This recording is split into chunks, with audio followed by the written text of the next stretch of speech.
At 3:47 in the morning, 3 Neptune cruise missiles lifted off from hidden positions in southern Ukraine. Each one carried 750 pounds of high explosive. Their target sat 114 miles away across the Black Sea. Russia's Sheskari's oil terminal, a sprawling industrial complex that pumped 240,000 barrels of crude oil every single day through massive pipelines into waiting tanker ships. The missiles climbed to 15,000 feet and accelerated to 530 miles per hour. Their navigation computers had 3 sets of GPS coordinates locked in exactly 14 minutes. Those 3 locations would cease to exist. But the Neptunes weren't coming alone.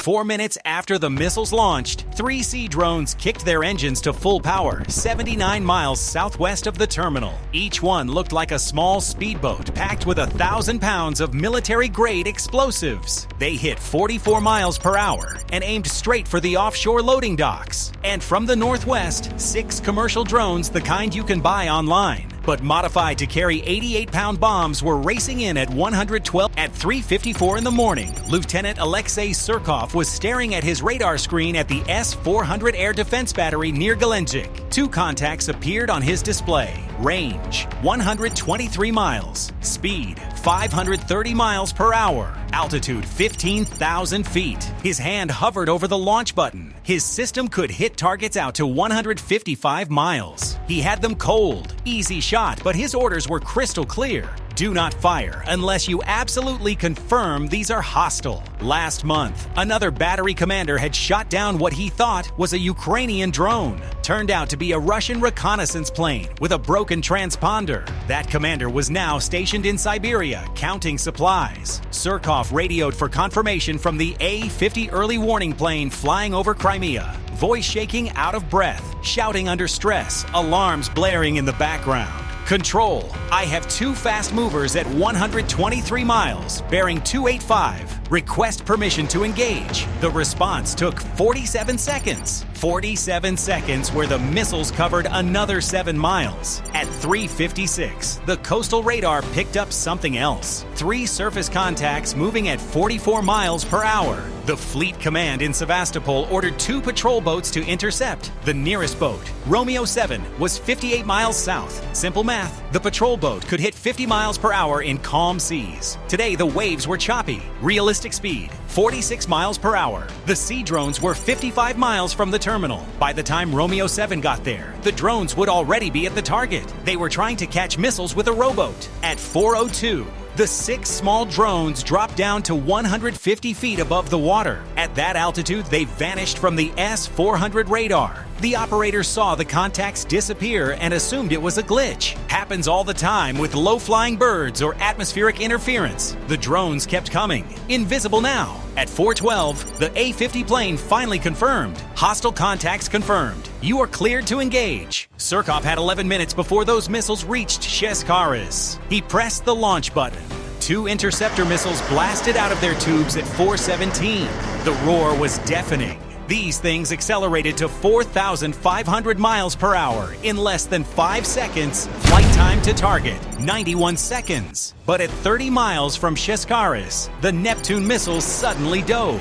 From 7,000 feet to 2,800 feet in 8 seconds, then down to 1,200 feet. At 12 miles out, they were flying at just 400 feet, weaving between hills. The S-400 radar lost them for 2.7 seconds as they passed behind a ridge. When the system got them back, the interceptor missiles had already overshot. They exploded 1,100 feet above empty hillside. Surkov swore and launched 4 more interceptors at 4:19. But now the Neptune missiles were just 7 miles out, and they turned on their jamming systems. Suddenly, Surkov's screen showed 8 contacts, then 12, then 17. His interceptors went after the strongest radar returns. 3 of them chased clouds of metallic chaff. The 4th one got close, detonated 280 feet from one of the Neptunes, close enough that shrapnel punched through a hydraulic line. the damaged Neptune slowed down from 560 miles per hour to 450.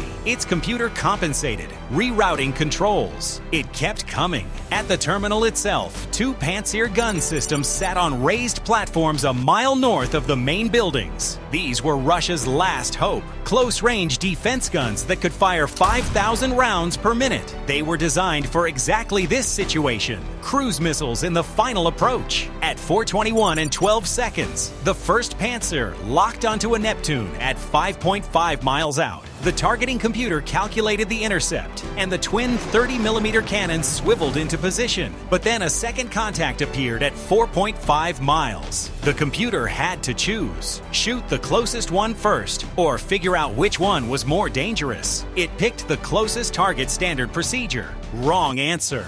Because the damaged Neptune, the one with the busted hydraulic line, wasn't flying straight anymore. It was climbing to 1,500 feet and then diving at a steep angle. The Pantsir's computer thought this looked like an anti-radar missile trying to home in on the radar dish. But the gun system was already committed to the first target. 2.5 miles, the Pantsir opened fire. The sound was like the world ending. A constant roar of 30mm shells screaming out at 3,150 feet per second. Tracer rounds lit up the darkness, creating a cone of steel 1,200 feet wide. The first Neptune flew straight into it. 3 hits registered in less than half a second, then 7 more. The missile's body started coming apart. At 1.7 miles from the terminal, the warhead detonated. The explosion lit up the sky like a second sun.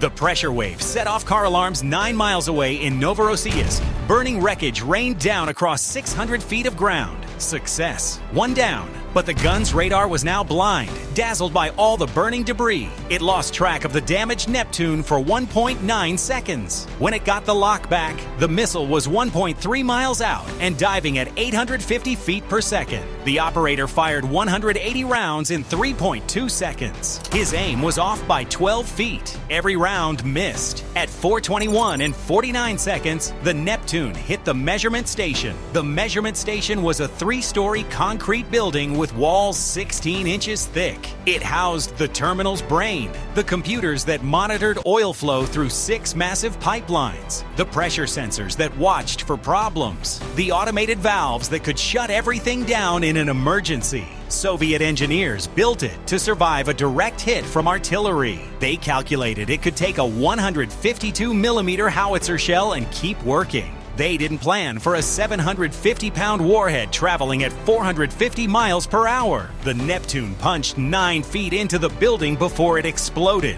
The blast wave moved through concrete faster than the material could crack. The building didn't collapse, it just disintegrated. Concrete turned into supersonic shrapnel steel reinforcement bars, snapped like spaghetti. The explosion cut 14 main data cables, destroyed 23 pressure sensors, obliterated every valve control, and left a crater 22 feet deep where the building used to be in Moscow. Every single alarm for Shishkaris went off at once. Oil flow, no data. Pressure, no data. Tank levels, no data. Status, no data. At 4:23, the supervisor sent emergency shutdown commands through 3 different backup systems. But every piece of equipment that was supposed to receive those commands was in the measurement station. The measurement station that was now a smoking hole in the ground. 6 pipelines kept flowing at full pressure. 1,270 gallons per second of crude oil surging toward a terminal that was about to become hell on earth. At 4:24 and 15 seconds, everything hit at once. The 3 sea drones reached the outer harbor.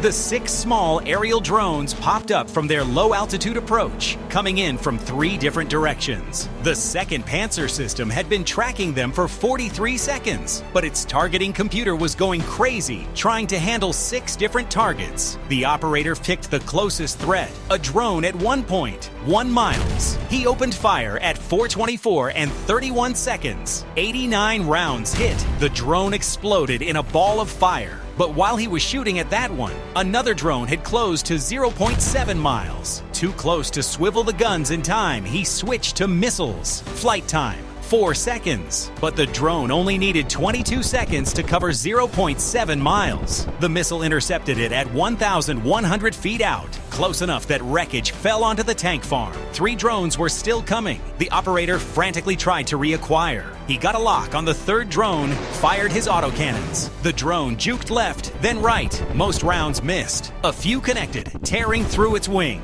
but not enough to bring it down. At 0.4 miles out, he launched another missile. It detonated close to the drone. A proximity kill. The drone was damaged, trailing smoke, but its momentum carried it forward. At 4:25 and 12 seconds, it slammed into the western edge of the tank farm. The 88-pound warhead detonated between 2 massive storage tanks. The explosion tore through metal walkways and shredded pipeline connections. But the real damage wasn't the blast itself. It was what the blast ignited. The terminal's tank farm held millions of gallons of petroleum products. On this warm night, with temperatures in the mid-80s, those tanks were venting vapor, invisible clouds of highly flammable gas spreading across the ground. The drone's detonation created a spark in an atmosphere loaded with fuel vapor. The initial fireball expanded to 785 feet across in less than 2 seconds core temperature, 3,362 degrees Fahrenheit. The blast wave moved at 1,500 miles per hour, shattering windows 9 miles away. Earthquake sensors registered it as magnitude 2.11 of the massive storage tanks exploded. But 2 more drones were still inbound. And the second Neptune missile was seconds away. At 4:28, the second Neptune missile, the one damaged earlier, reached the terminal. Its guidance system was barely functioning. It was aimed at the main pump station but was off target by 600 feet. It hit Pipeline Bridge 2 instead. Pipeline Bridge 2 spanned a 148-foot drainage canal. It carried 4 critical pipes, 2 48-inch crude oil lines, 1 36-inch refined product line, and 1 24-inch natural gas line that fed fuel to the pumping stations. The 750-pound warhead detonated at the bridge's center. The blast wave sheared through girders designed to hold nearly 2 million pounds. Rivets popped. Welds failed. The entire structure collapsed. The massive pipes, each weighing over 400,000 pounds when full, twisted and buckled, collapsing into the canal 46 feet below with a crash that could be heard 3 miles away. At 4:28 and 41 seconds, the 4th aerial drone hit the edge of the tank farm. The explosion created a chain reaction. Pipeline after pipeline ruptured. Storage tanks buckled. Welds failed. Seams split. Fuel that was safely contained seconds ago was now spreading across the facility, and all of it was on fire. The entire western half of the terminal was now an inferno. Flames reached 300 feet into the air, and the sea drones hadn't even hit yet. The 3 sea drones reached the offshore loading platform 3/4 of a mile from shore. The Alexander Nevsky was moored there, a 1,089-foot tanker loading 1.4 million barrels of crude oil. The first sea drone hit the platform's northwest support leg at 4:30 and 18 seconds. The 1,000-pound shaped charge punched through 16 inches of reinforced concrete. The blast severed the main power cable. Every pump stopped instantly. The momentum of all that oil created a hydraulic hammer,